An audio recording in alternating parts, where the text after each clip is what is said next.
So now we're really going to start the main part of the evening, customer acquisition. I would like to call Sean and Omri to join us.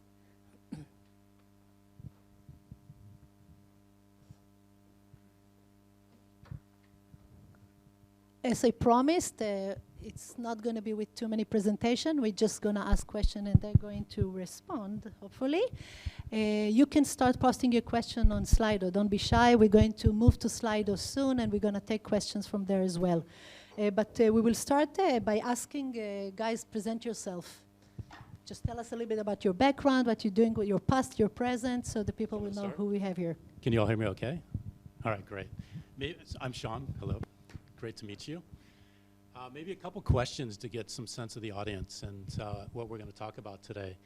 The first one, and I'll introduce myself in a second, but the first one is really around, I just want to get a sense for the type of companies that you're all working for. So if you can give me an idea if you're working for, actually, can you all see me back there? Is this better? Are you working for a small company, like startup, just getting started, or a company that's probably like under 10 people? Or do you work for a larger brand? So let's start with the smaller company size. How many people are working for small companies, startups, so forth? Okay, actually majority of people. And how many folks are working for larger brands? Okay, good. So it's almost half and half. All right, so this will be interesting. So maybe the second part of the question is, what's your perspective on, or your feeling for your understanding of customer acquisition? So do you feel like you're in the very beginning stages of it, or you have good sense of it and you just want to accelerate that? So let's start with the, like, I have no freaking clue at all. I'm just here and I would like to know more about customer acquisition. Okay, maybe a third of you. And then folks that have, people that have like a good understanding of it but want to know more. Okay, and then the experts. Who's going to come up here with us? Yeah, okay. All right, so yeah, so a little bit about my background. So thanks for that. It actually helps us out kind of thinking about how to connect the questions and talk through some of the discussion points. My background, I've worked at eBay. I've been 20 years customer marketing, mostly on the customer acquisition side, but also on monetization. And I've worked at eBay. I started at eBay, I think it was 18 years ago, so it was a while ago.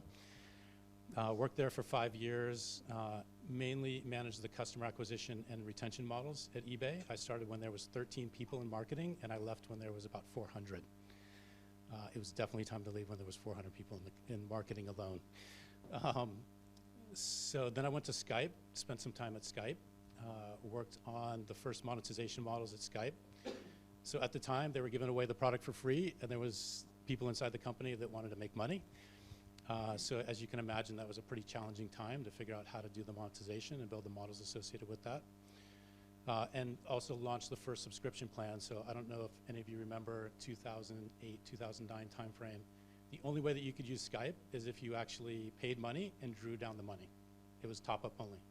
So we ended up launching the first subscription plan where you could actually buy for $5 or $10 or 10 euros, you could actually buy a subscription. And then I spent time and was fortunate enough to come to Prague. This is where I met Ravit, my former colleague at AVG, where I spent time managing monetization. So is that supposed to happen? Okay. It's not going to keep turning off, is it? And then recently I was at Rockaway Capital, working at Mall Group, and ran all the e-commerce operations across 7 countries, managing customer marketing from there. And just recently launched Distro with the support of Ravit and the Lighthouse team. And my role there is, and the company is basically to build a brand new direct-to-consumer marketing company with healthy lifestyle products across Europe. So we think there's an interesting market opportunity there. And that's basically what we're managing too. Hi, I'm Omri. I didn't prepare questions for the audience. As you can tell from my accent, I'm from Israel. I am 35. I live in Prague for a year and a half. I've been doing marketing for almost 14 years. I started my path in affiliate marketing, which was popular back then. I was looking for a way to earn money through the computer so I can travel around the world. Affiliate marketing is when you build marketing funnels and acquisition funnels for companies and sell their product and get a commission for it. As I progressed in my experience, I started working with a lot of different companies in Israel in many different sizes, different fields, from schools to companies to schools to technology. Around 8 years ago, I joined a small startup. It was 10 people back then, called WalkMe. Seemed like a great idea. I knew the president of the company well. And it became my life for the next 6.5 years, where we scaled the company from a very small seed-funded startup to back then it was a $150 million backed company with a valuation of over $1 billion and $100 million in recurring yearly revenue. I ran the marketing, especially the demand generation and sales development teams. It became, at some point, 50 people, not 400, but that was big enough to decide that it was time for a new adventure. And I was offered to come to Prague, which I always loved the city and thought it was amazing, and always wanted to live in Europe. So was invited by Socialbakers, a very successful and known startup, to come and lead the marketing. And I've been here 1.5 years, and I love it, and I love the country, and I love the people. And it's been an amazing ride so far, and we've been doing amazing things. That's my story, and here I am. Yeah, we can stand up too as well. It's fine. I know it's hard to. We'll just do this. Let me know if you can see the audience better. We need a fireplace. Okay, so the next question is related to the topic of our event today, key elements of customer acquisition that every CEO should know. Can you recap that for us? It's a big question, but let's see what we can do out of it. I'm taking this one. Okay. So I think all of you pretty much know about customer acquisition in some way. So I thought what I would do is maybe spend a little bit of time. Is this better? Yes, it is. All right. Sorry about that. It's hard. Yeah, so what I thought I would do is recap a little bit about how I think about, from a CEO perspective, what I see as kind of the main drivers for the business from a customer acquisition standpoint. So to give you an idea, if you're the CEO, kind of what are the things that you should be looking for? This is a pretty broad question, and so there's a lot of different pieces to it, but I'll try to give you some context of like the thing that I think about most. And that is really around the customer acquisition model. And the customer acquisition model is really like or the overall model for a business is really about two pieces: customer acquisition model, but then there's also the retention model that sits on top of that. So I think about customer acquisition from two perspectives. One is, how are you driving users in that are part of your target market? But then also, like, how are you monetizing them? And so what are you willing to spend? And it always comes back to, how much are you willing to spend for customer acquisition? This is always the $1 million, $100 million question. And so the way that I think about it is really getting clear with what the model is. I can tell you, I can just give you an example. I was talking to a former colleague of mine that had started a company. They went off, started building a really amazing product. It was actually one of the most interesting products I've seen in a very long time. They took in $600,000 worth of funding, had an amazing product, and I asked them about the actual business model and how the customer acquisition model was working and so forth, and they didn't have one. Like, not any kind of detail to understand like how much money they were spending and how much money they were getting out at the other side. The product was amazing, but you need both. And so from a really, what helps clarify thinking and understanding within a business and how to grow the business is really understanding what that full funnel looks like and lifetime value at the end of the day.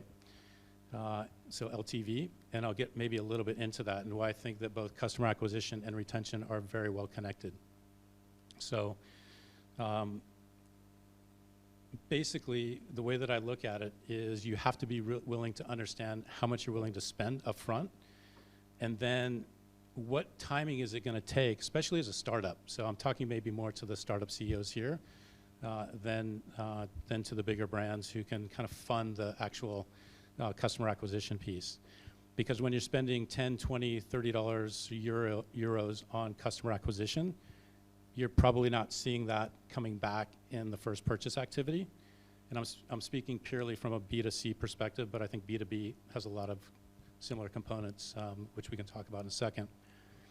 But as you're spending that money and you're only getting some of that back to begin with, you really have to understand, given the financing that you have and the time that you have, how much additional investment do you need to be able to support getting the second purchase and the third purchase, and really understanding those cohorts, and also understanding the timing of those cohorts.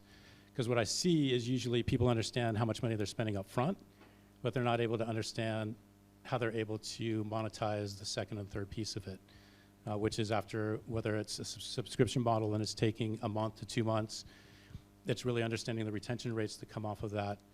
And so what's really important is understanding what that full funnel actually looks like, and the time that is going to take to actually understand the key drivers like retention rate, and how much money is coming back after the first purchase activity, and what's necessary to spend in order to get that second and third purchase. So that's where I see a lot of failure, is that people don't start with the model up front and then validate that model over time. And they end up, in all startups, it's usually your costs are always way higher and your revenues are always way lower than you expect. But I think it's all manageable to some level. So while you might not be 100% correct on it, you can be 80, 90% correct on it. And you can really understand what those drivers are. So that's just giving a little bit of context. I don't know if there's any questions on that or you want to add to it. Yeah, I would just say that, especially in the beginning stages of startups, it's very easy to get lost in a lot of the different assumptions and informations, especially when you're building a model.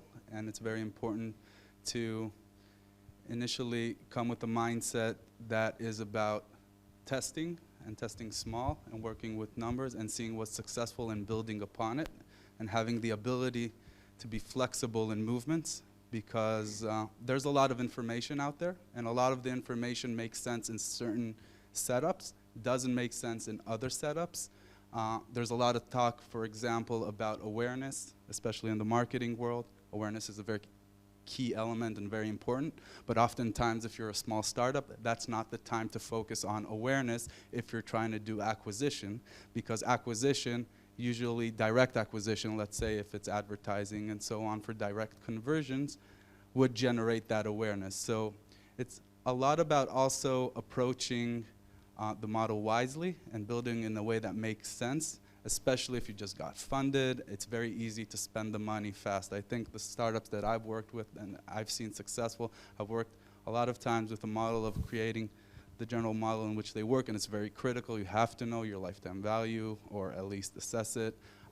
You have to understand the retention side, the whole customer journey. But until you start, and things usually are not going to go like you think they're going to go, you need the ability to adapt, and I think that's a very key element. Assumptions are wonderful, but reality is what you can actually work on. Okay, thank you. The second question, I think it was, by the way, it was a very good recap, touching on all the topic, but it's a lot to take in 10 minutes. But okay, we're doing our best. There's still to go, but we're doing our best. I think the second question, the second big question about customer acquisition is about defining who we would like to target. If you can speak a little bit about the funnel from the market research to the target audience, and if you can speak also about how it's connected to your brand strategy. No problem. So I think on the for the customer acquisition targeting piece, which is really about how to define the audience, how to kind of ensure that you're going after the right audience and doing the validation for it. The place that I always start is on just having a hypothesis, like who is that customer? What do they actually look like? What age range are they? What are some of their activities? Just really kind of defining the persona associated with the target that you're going after or that you believe that you're going after. I've seen a lot of circles go around on this, which there's a lot of debates on who a target audience is. But just starting with one persona or a very specific persona is like really good starting point. And having hypothesis and some conviction on that. Then from there, it's really moving into market research. So then how do you do the validation on that? So what's the process that you actually go through in order to take, okay, I have this person, it's woman 35 to 42, likes these different types of products, does these different types of activities. This is the type of product that I'm actually going to take to them. How do I do the validation on that? Sean, maybe you can give the example of Distro a little bit. Yeah, I'll get into that in a second. So, yeah, I mean, how we look at it at Distro specifically, but also just in general, like how I've done it in the past, is the next part is really looking at the market research. And so how do we go and do quantitative research? I've done qualitative as well, but for me, the quantitative is actually super important. And the quantitative is really just about like really getting into the details of like doing some sort of email to your target audience, what you expect is your target audience group, and getting the information back from them. Like getting 100 studies done on, 100-person study done on just what their reactions are to your product, how do they feel about it, how do they not feel about it, what do they like, what do they not like, just getting a real good understanding of is your hypothesis actually correct? And I think you can do that in a very short period of time, and it's not very costly either. So assuming you've done that validation on that target is actually the right target, so you have a comfort level and you've got some support that, okay, well, this product is actually the right product for this group of individuals. As part of that research, it's also really good to understand how big is that audience. So is the target audience like 1,000 people, 10,000 people, 1 million people, 10 million people? Just getting the sensitivity on that is super important because that'll tell you if you actually have a business or not as well, or at least some defining part of that. So just getting some sizing is really critical. And then the last part for me is really around the validation, the in-market validation. So at Distro, for example, what we will be doing is we have a very specific product that we're taking to market. We've done the validation on the market in terms of the size, the people that we're going to go after, and now it's about actually testing propositions.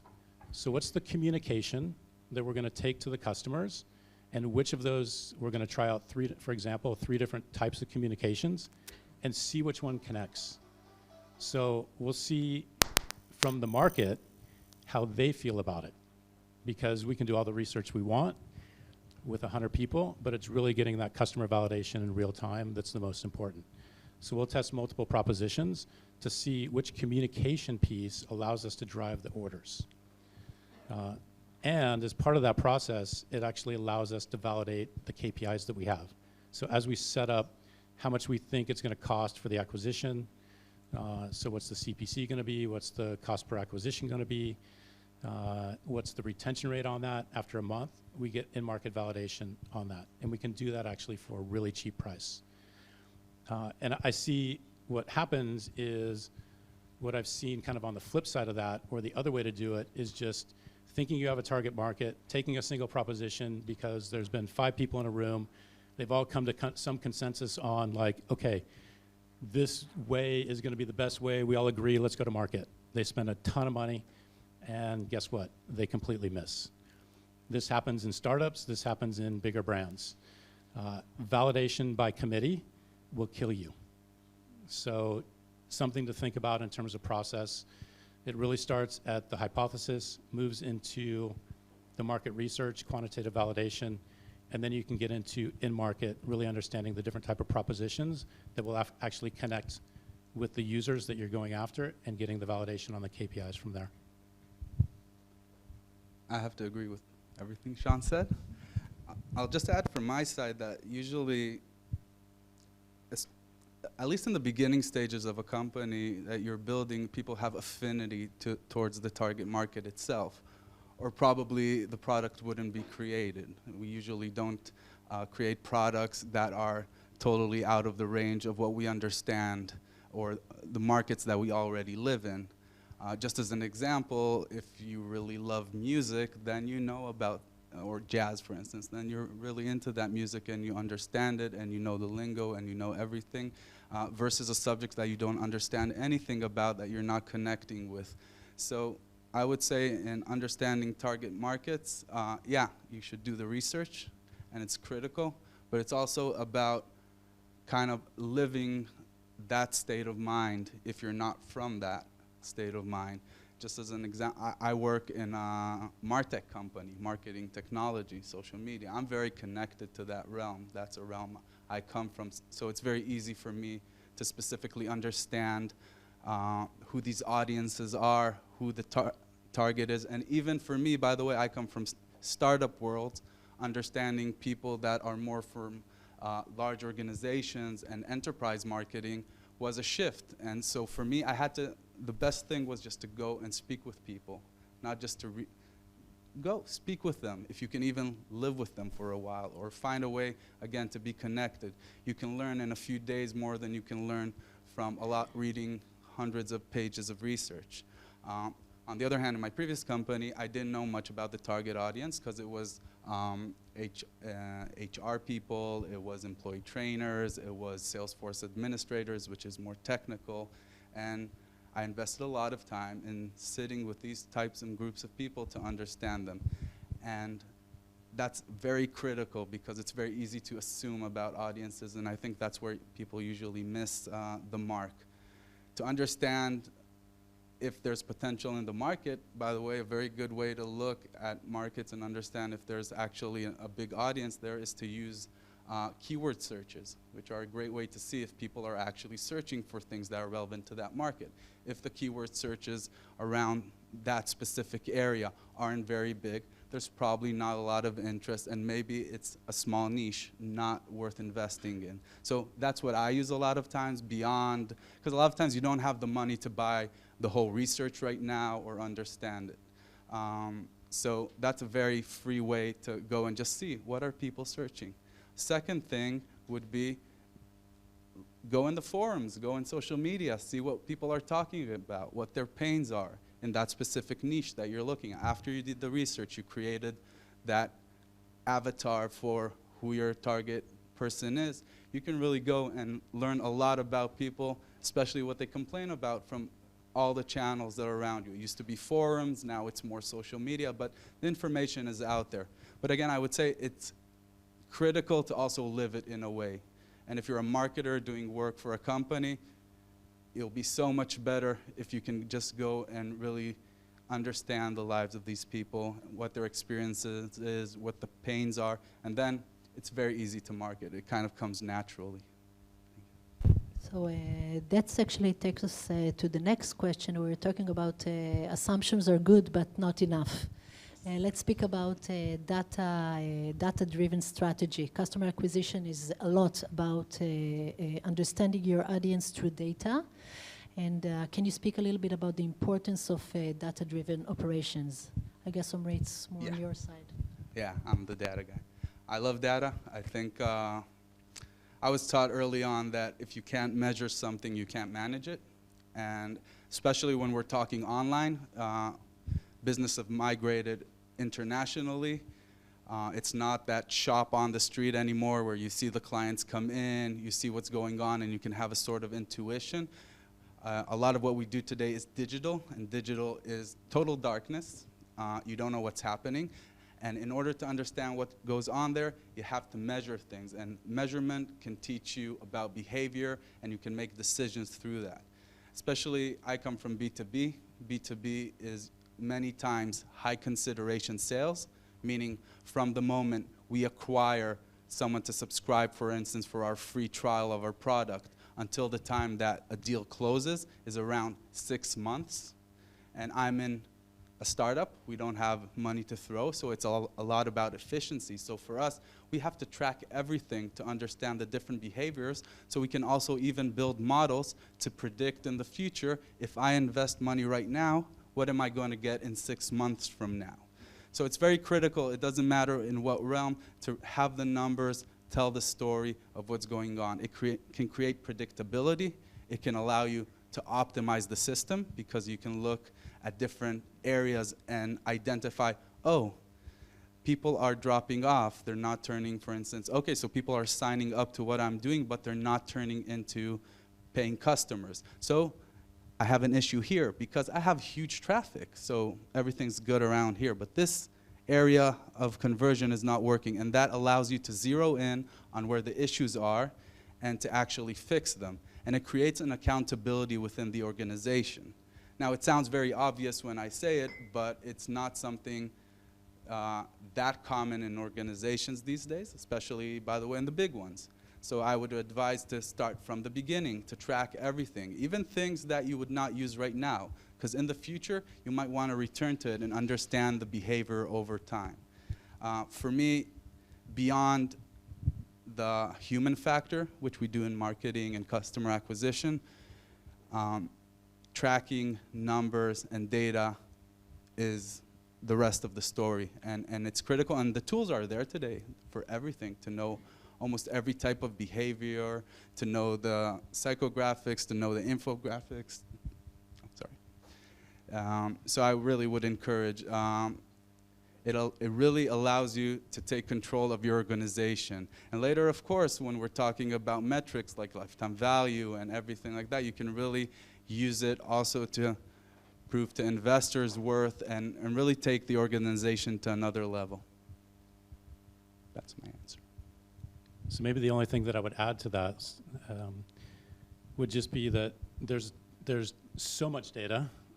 It's really like getting an understanding of like which data is important. So you can measure pretty much everything these days. But really, where I find the friction isn't on the data management. It's really on the application of the data, or how. Let me just try to give an example that I think will bring this home. So at Mall, for example, I was asked a really simple question, or what I thought was like a really simple question, which was, are we trying to manage to profitability, or are we trying to manage to revenue? So those are two very different KPIs. Those are two very different data points to manage to. We have all the data necessary in order to manage to both of those, but it's really around the agreement on which of those two metrics are actually the most important metrics to actually decide which we're going to manage to, because with 100,000 products, if you manage to revenue or you try to manage to both, you're not managing to either of them, and you'll fail miserably. So it's really about not just having the data and the measurement of the data and the access to the data. It's really about the definition piece as well, and making sure that there's like really clear agreement on what those drivers are going to be and how they're going to be used, and how even there can be discussions around what that KPI and metric actually means. So just being clear on what that is really important in running a business. Just to touch the practical level, can you speak about how data is being collected and what tools are being used? Maybe, yeah. Oh yeah. Because we work a lot in the funnel after people register, because like I said, we're a very long sales funnel, so a lot of our data actually sits within the CRM itself, while everything's connected through Tableau, or a system that can unify the data coming in from the different platforms that we use, because we use Facebook for advertising, LinkedIn, we have organic reach, using Google Analytics, which we use the data. So and we use our own platform, which is very analytics driven, to measure our social media and our advertising, and we connect everything through Tableau into the system, because we have to have visibility also into the rest of the funnel until customers leave or stay and so on. So everything's connected together through one hub, but coming from a lot of different systems. Okay, thank you. And before we move to the audience question, just one more question. The magic ratio, I believe many of you heard it. It sounds very poetic. What it is and where it should be. So I'll start with that. I think I've already touched on it, so I don't know that we need to get into a lot of detail about it, but it's really lifetime value. So customer acquisition is super important, but really for a business, it's about do you have a business or not? And you have a business if you're making money at the end of the day, and you can finance that money in some way. So there's not a lot of businesses that start out and they're just profitable on the first order and they just go crazy and they like become some big massive company. It's really a lot of hard work in terms of understanding the details that go into it and measuring it appropriately. And so for me, if you don't have a really strong understanding of lifetime value and the components that go into that and a lot of conviction around measuring it, then I would say that would be the place to start. Like step back, understand how that model works, really understand all the inputs to it and how you're going to measure it. Because it's the most, for me, it's the most important part as somebody that started multiple companies. It's the one thing that I always look at because it's the only way that I can manage the capital in an efficient way and prove that I actually have a viable business to the investors. So as you think about, at least from a startup perspective, if you haven't gone into that level of detail and built your business model around lifetime value and understand the implications of it, I would say that is a really important place to start.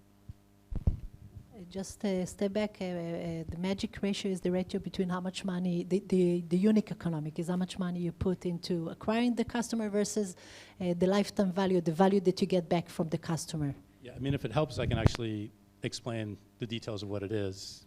I don't know if I need to get done. Okay. I think just in a high level in case someone doesn't know the term. Omri, would you like to add anything on this?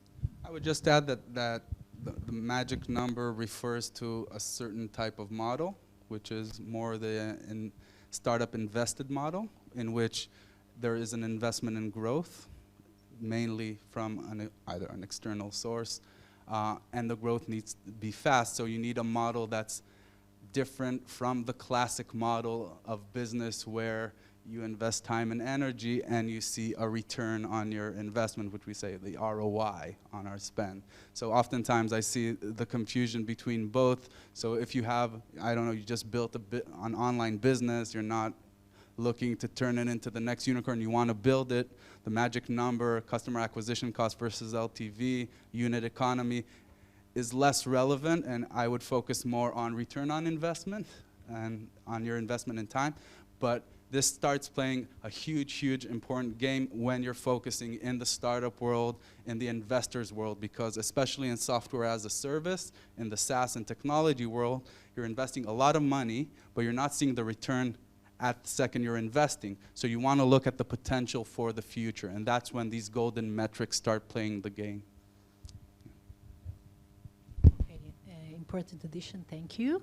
Let's take a few questions from the audience. If you want to move your chairs to the side, it's up to you. What's the best way to start contacting the potential customer for the first time? Email, social media, other? I don't think there's one answer that would fit all. I would say in the beginning, it's about testing and seeing what works. And once you see something works, invest there. So that's how I approach things. It's very easy to assume, oh, wow, Instagram's hot right now. People are on Instagram. My business I should approach through Instagram. But maybe it's not your business. Maybe Quora is the area that you didn't think about. So usually what I would do is I would, of course, look for where, after I did my audience research, look at where they're hanging. Of course, it's important to market where the people are at, not where you think they're at or you are. So it's very critical to understand. And then test. Try emails, try cold calling, try posting.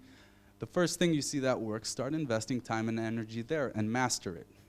And of course, don't put your eggs in one basket. So always keep trying different things until you figure it out. And in different stages, different things start to work. So that's my approach. Okay. Sean, do you want to add anything, or we're good? Okay, the next question is for me. while all of the event starts late, so because when we started earlier, you said why they start so early, so we took them later. We found out that it's more convenient to people to have it later than earlier. We tried both ways, and it's data-driven decision, so so later is better. Can you do the biggest fail? Sure. All right. I have lots of them, actually. Talking about The next one. What is your biggest fail in marketing? Okay, please, Sean, take it. Yeah, I'm good at this, actually. That's a joke. Just in case So- you didn't hear with the microphone, the question is, what is your biggest fail in marketing? Yeah, actually, I've had a few. One was actually doing the exact opposite of what I'm talking about, which is I started a company with another founder, believed in the product that they were selling, and did no validation on the market whatsoever. And we were chasing a market with a product. So the product was actually really interesting. He sold me on it pretty much right away. And I spent 2 years of my life invested in this company to find out 2 years later what I could have found out in maybe like 1 month. So that was 2009, and it was not a very good year. That's probably my biggest fail. Yeah, I had many myself. The biggest one that comes to mind right now is I think I forgot to put targeting on a campaign and spend $50,000 in one day. Oops. Okay, so I will read from my... That's our biggest fail for the event. Okay, here we go. Okay, do you believe that good product service can sell itself without large marketing budgets? Yes. Can you give an example? Yes. Wow.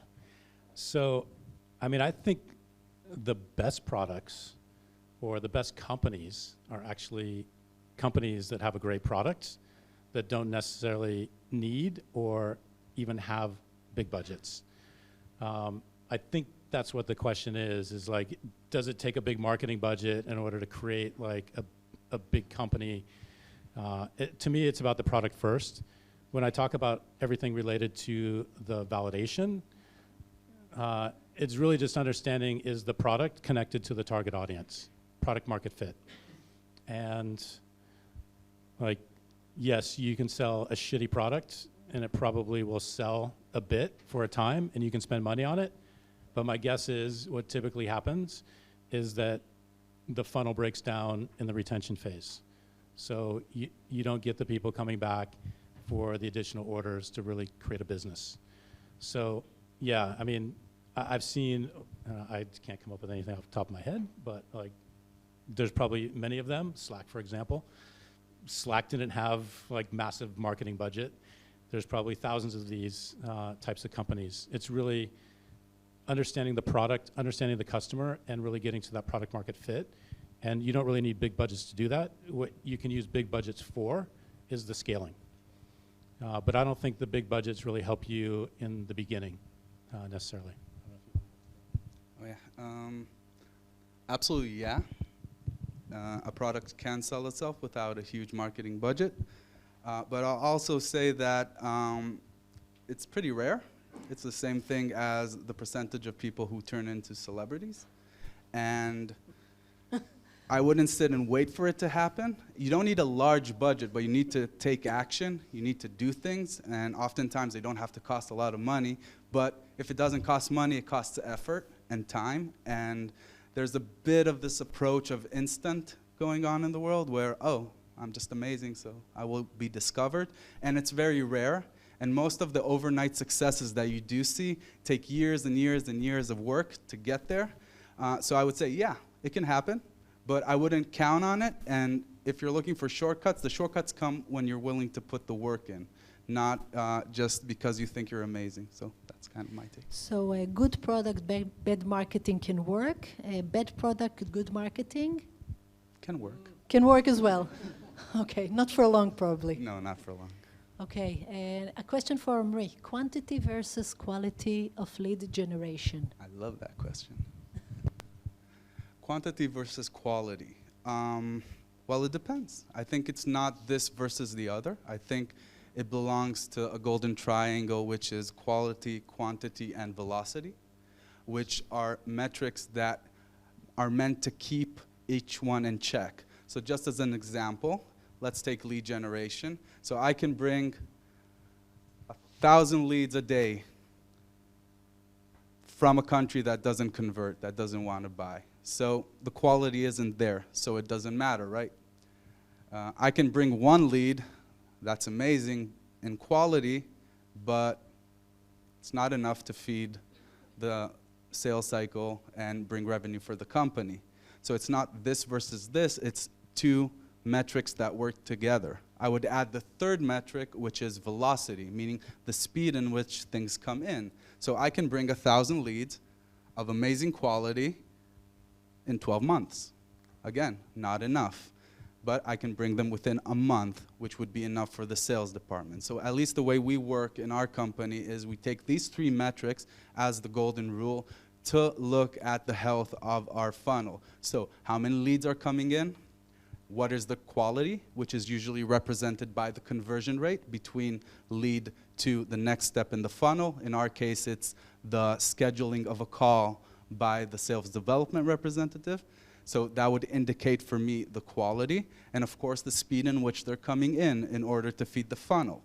And because we use data to understand how much we need to provide and in what quality, meaning in what ratio they need to convert, we constantly know right now how much we need to invest to get it.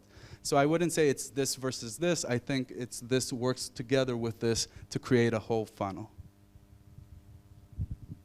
Okay, one question for me. I think it's a topic that a lot of startups dealing with is about online marketing, online review and reputation. If you can speak about this, how important it is and how does it affect the marketing effort?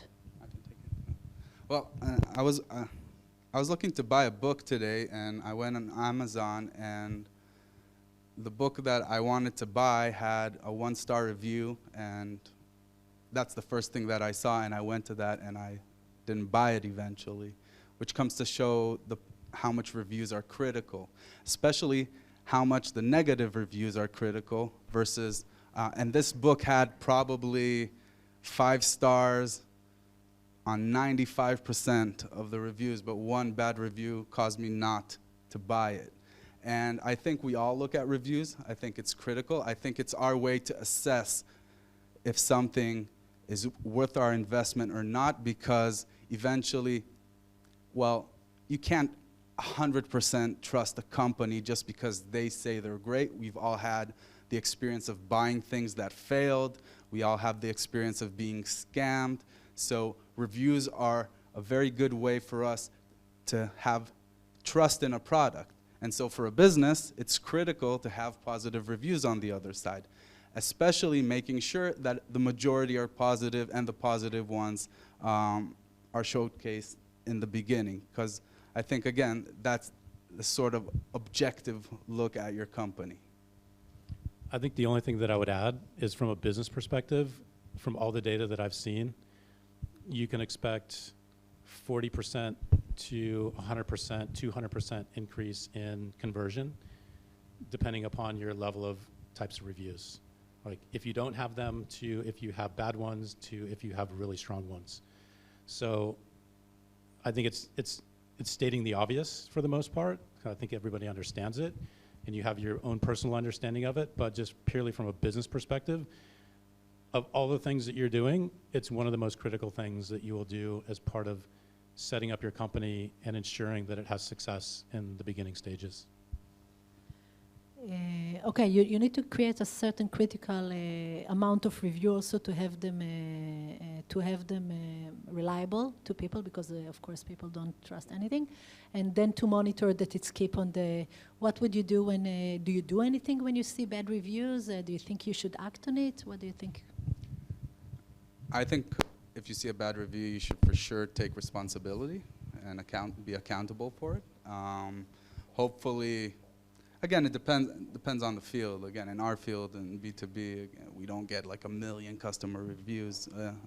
So for us, we have a sort of ability to also influence these things and request, talk to the customer and see what happened and see how we can amend and make them eventually change the review if needed. We of course respond to reviews always, which are negative, showing respect for the client. That's the most you can do. I'm amazed sometimes, from my experience, how many times I've left bad reviews and actually had a company start arguing with me that I wasn't correct in what I was saying, which again is not the way you conduct business in my view. There's a way not to respond. You can just leave it hanging there. So you think you should actively? I think it shows that you're present and you want to improve and you're not ignoring the problem, but rather you're taking responsibility, and I think people appreciate that more than just ignoring it. Sean, you agree? Yeah, absolutely. Okay, I don't know if you noticed, we just lost a customer. Shall we take it as a bad review? Or not respond. Maybe I'll take the second one. Sure. Okay, but that's funny. Okay, that's a question to 2 in-house marketing people. Not marketing, customer. Yeah, so the question's marketing, do you want an in-house team or an external team or some combination of the two? The way that I think about it is there's a couple different pieces to it. One is there an area of expertise that you need and require that you just don't have? Which I think is a reasonable place to go and get external expertise. So, just when you get to that point where it's like, I can't solve this problem on my own, and my team can't, ensuring that you get some expert advice on it. But what I would say as well is that, and I also really like to have teams that are built in-house if they can be afforded. Because just having that understanding of the customers and so forth is like super helpful, and the functions and everything. But what I would always caution against is using externals for giving you the answer. And I see this all the time, which is if we just go ask the agency, they'll tell us like what to do. So if you're doing that, I can tell you right now, it's really bad. And it's really bad because at the end of the day, it's your business. And no matter if you're right or wrong, hopefully you're right, you should have the conviction on making the decision at the end of the day.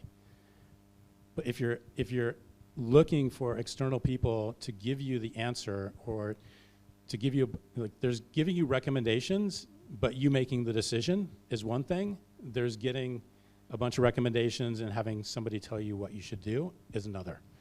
So that's the biggest piece that I would always caution about. You have to live with it at the end of the day.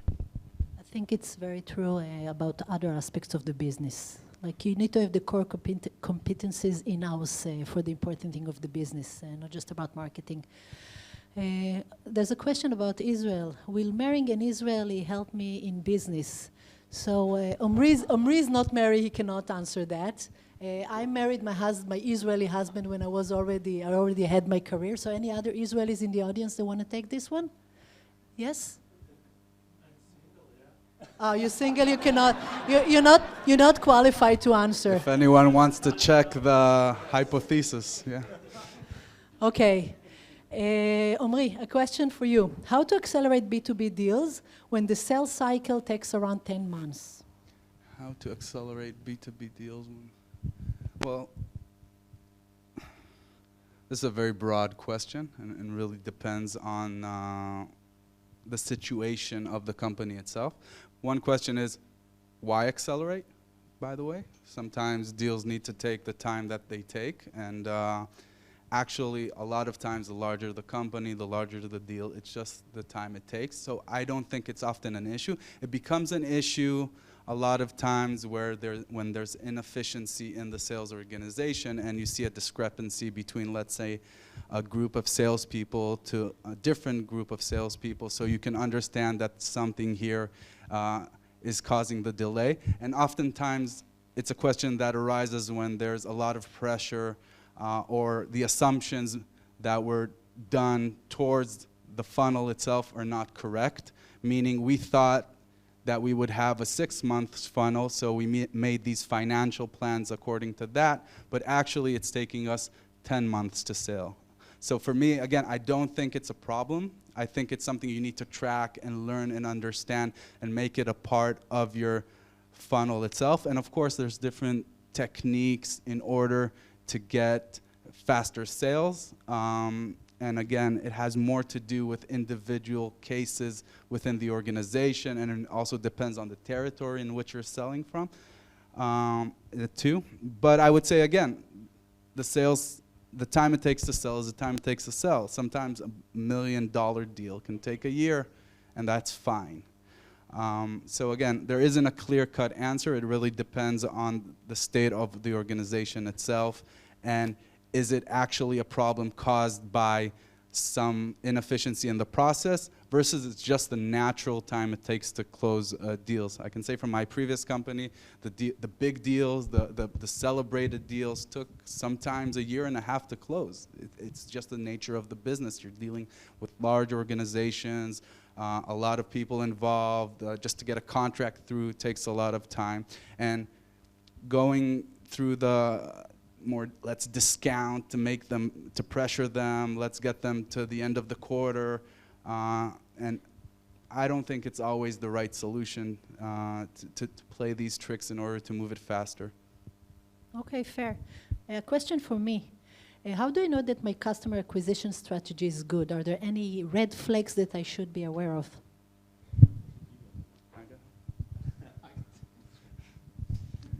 Again, it really depends on the funnel and the way you're using it. So for instance, I'll give an example more from my world. Like I said, we're a software company. We have long consideration sales.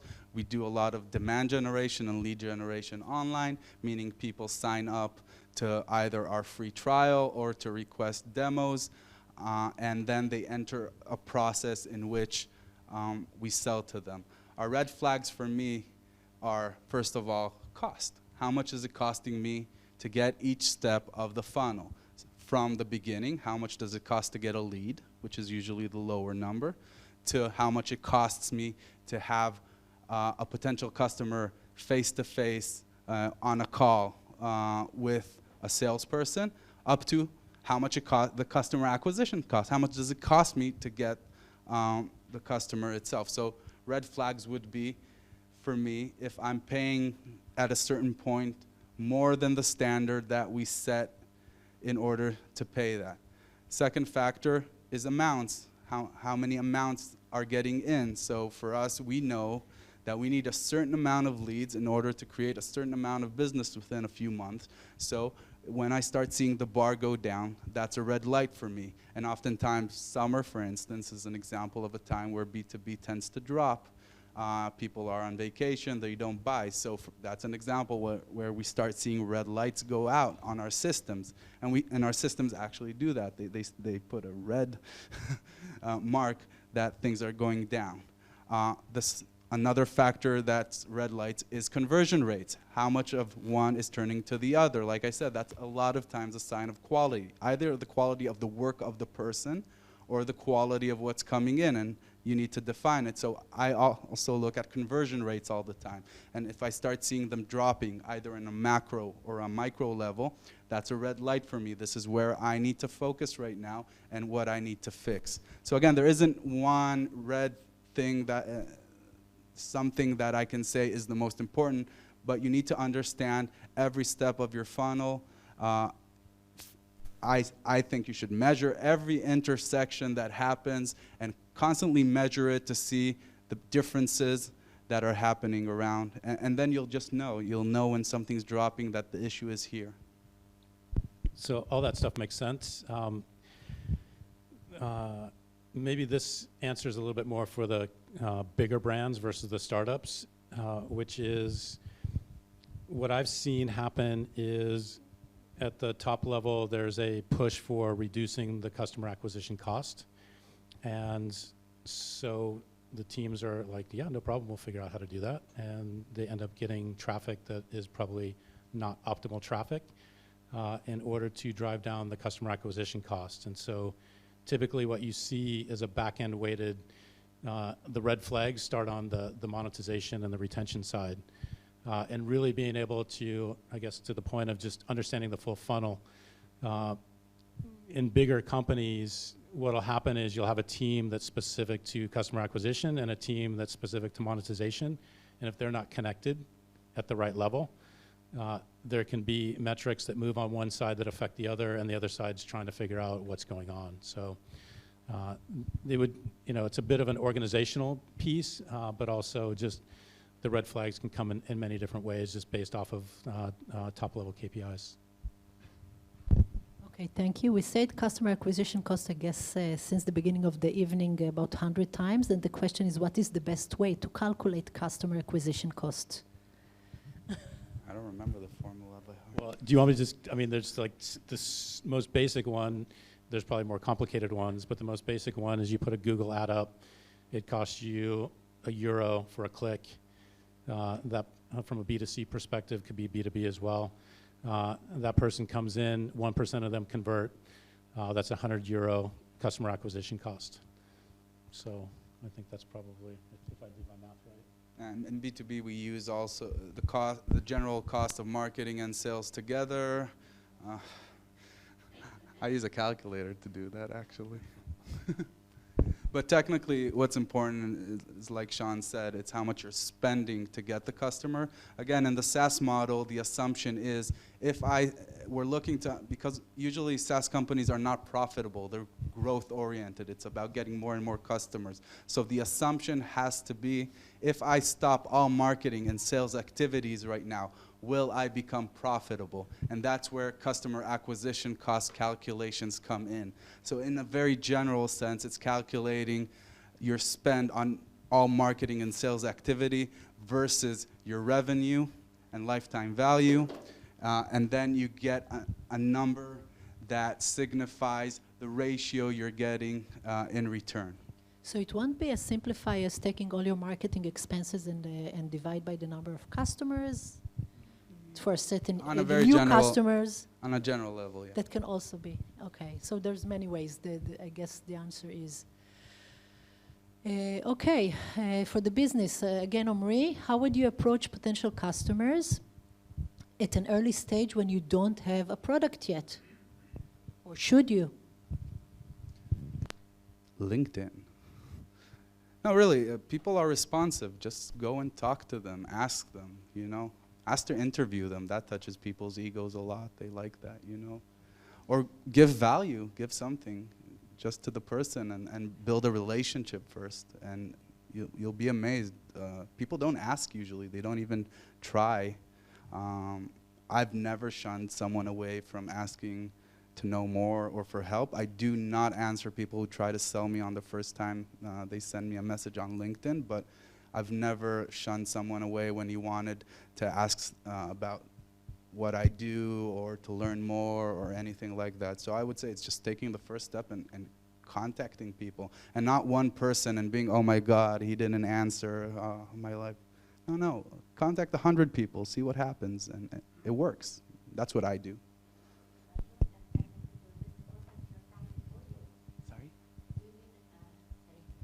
What type of people? Do you mean to contact your target audience? Yeah. Let's say, I don't know, your target audience. Sorry? Okay, no, I'm just thinking if I try to contact my target audience, and it's not that everyone likes to give opinion, Some people, they feel bothered. Yeah, some. And people would be glad to give you their whole life story and opinion and everything in between. Easily. Again, it's a numbers game. I'll give you just an irrelevant example, but it portrays that I once wanted to find a way to create easy content, and so I decided to let's interview people that are interesting from our target audience. And so I just sent around 300 messages on LinkedIn. Hey, we have our blog. We're doing a series of interviews. I'm going to send you 5 questions. Answer at your own time. You know, on purpose said 5 questions. Answer at your own time so they don't feel that they need to speak with me on the phone or anything.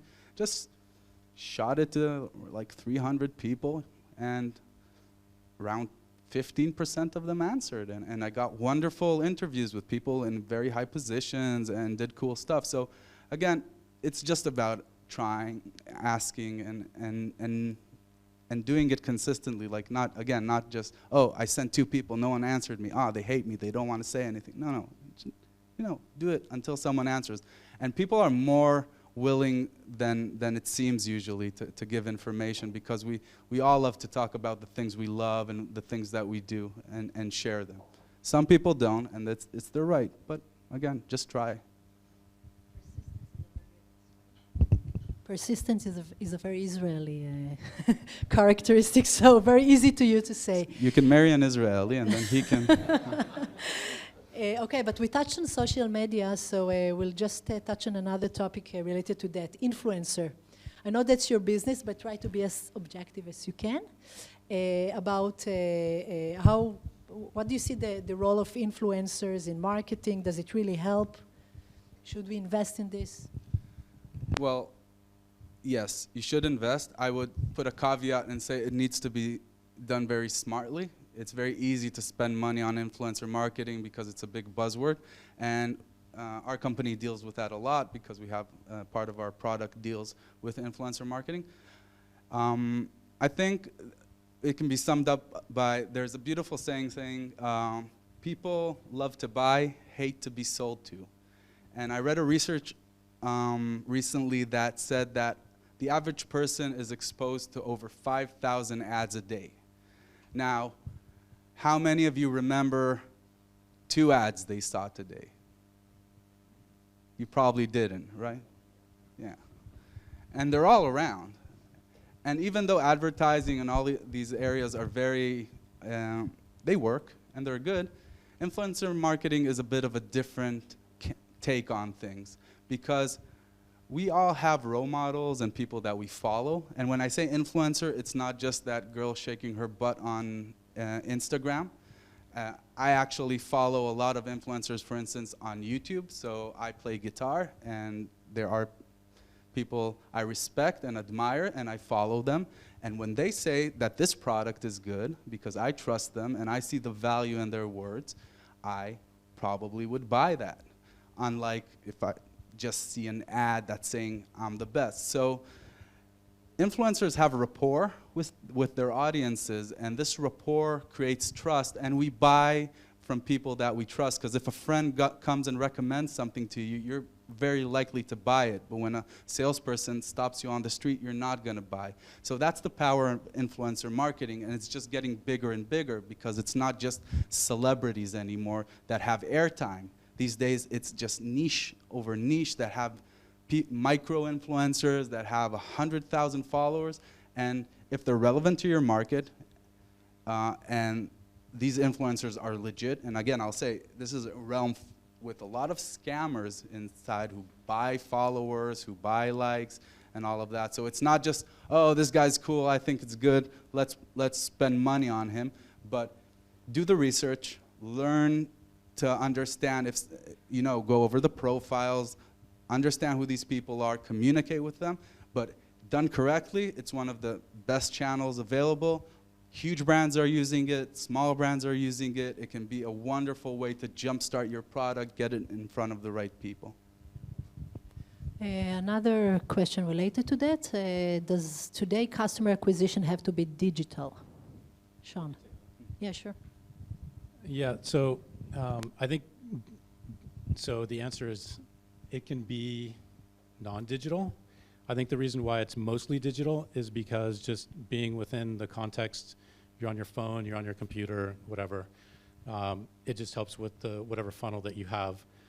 But what I've seen, probably the most interesting non-digital channel to me is TV. And I'm thinking about this purely from a direct-to-consumer marketing perspective, also B2C, e-commerce as well. I'm not sure about B2B, but for D2C, what I've seen in the States and what hasn't really happened here yet, I've seen it a little bit in Germany and the UK, but brands, direct-to-consumer brands are actually buying TV time and like direct selling.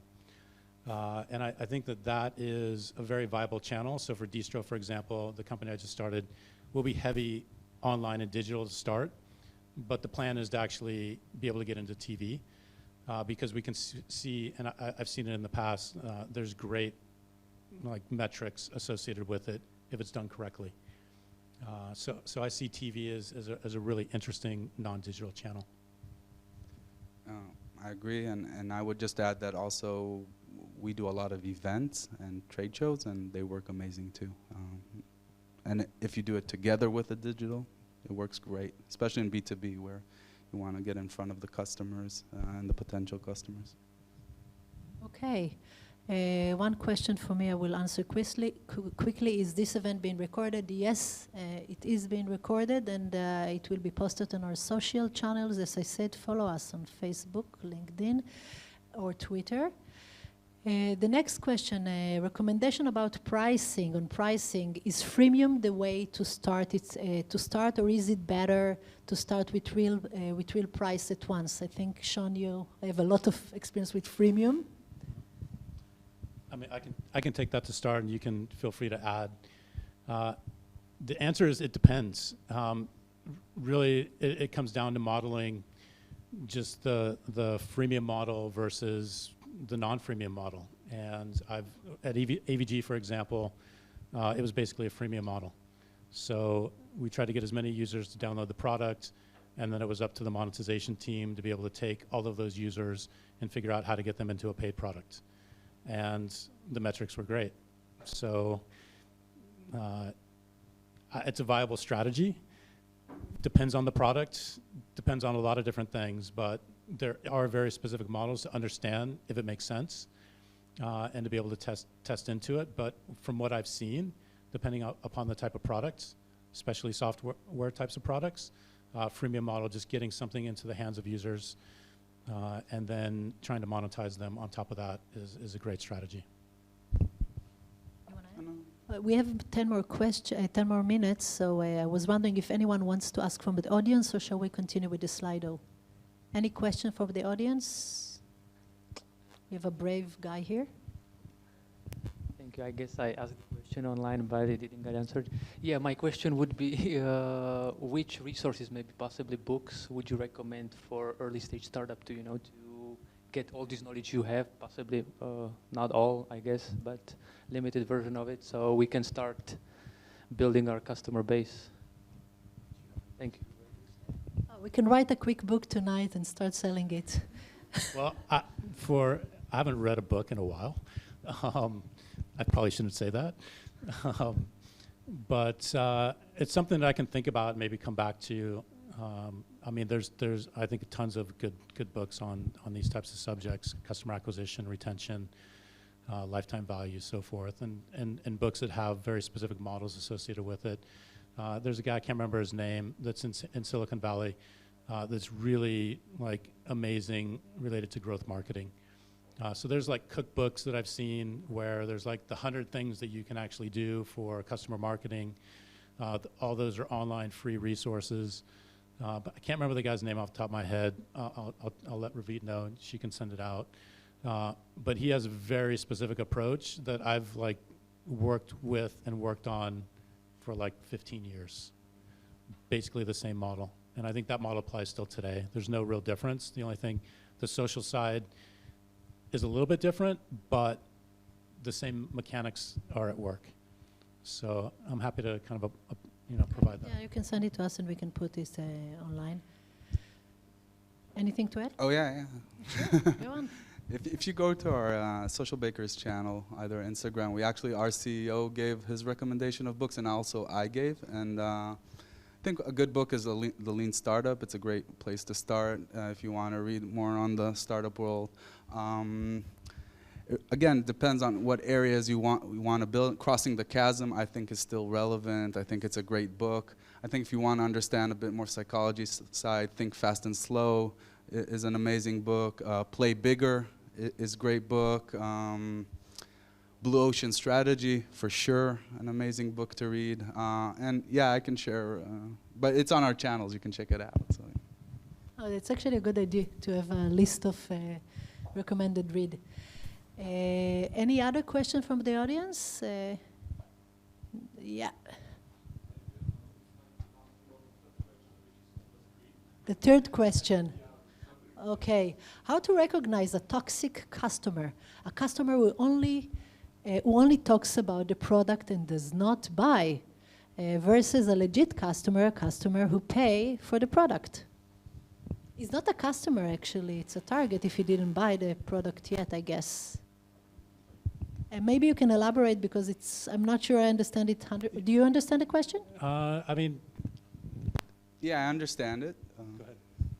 It has more to do with the salesperson's ability. If we're talking about if to understand if this potential client is actually going to buy or not, there's a lot of signs. It really depends on the sales funnel. So I would say if you keep getting delayed, it's a big sign, you know. Also, I would take in on the other side and understanding your qualification criteria for the person and what you're using to understand it. Again, for me, it's hard to answer directly and say, just from my experience, it's something you start feeling usually. When I'm not ready to buy, I usually start, again, delaying things or giving excuses or going straight to price a lot of times is a good indicator, but not always. That's what comes to mind right now. Okay, I guess this is pretty much it, because we're running out of time. But both Omri and Sean will stay. We tried to take a very big topic and put it into 1 hour. It's not easy, but I hope that at least we touched on some of your concerns or some of your questions on this topic. This gentleman will stay here after we wrap up the presentation, so you can approach them and ask more questions. Thank you guys and girls for attending this event, and the next event will be held on the 13th of March. There will be post about this on social media very soon. So thank you. And thank you very much.